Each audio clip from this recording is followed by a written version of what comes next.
Have you ever heard a house breathe? Not the creaks and groans of old wood settling, but a real, rhythmic inhale and exhale. Deep in the forgotten countryside stands a house that does just that. Locals call it the Lunghouse. It's been abandoned for decades, a silent silhouette against the skyline. But at night, a strange sound drifts from its broken windows. A slow, steady breathing, like a sleeping giant. For years, it was just a local legend, a ghost story told to spook kids. But then, a group of thrill-seeking college students decided to spend the night. They documented everything, live streaming their adventure. At first, it was all laughs and bravado.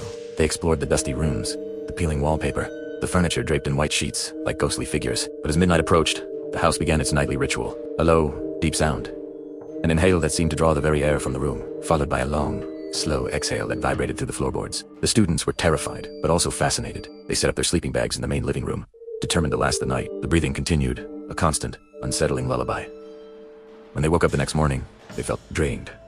Not just tired, but weak, as if they'd run a marathon in their sleep. Their chests felt tight, and every breath was a struggle. They laughed it off as a mix of fear in a stuffy old house and tail lift, but they couldn't shake the feeling. One of them, a science major, had brought an air quality monitor. The data was baffling. Oxygen levels in the house dropped significantly throughout the night, hitting dangerously low levels just before dawn, before mysteriously returning to normal by morning. It was as if something was consuming the oxygen, hoarding it, and then releasing something else.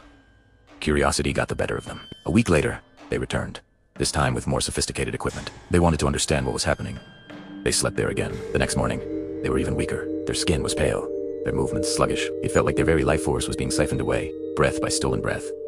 The house wasn't just breathing, it was feeding. The legend was true. The house was alive, and anyone who slept within its walls became part of its respiratory cycle.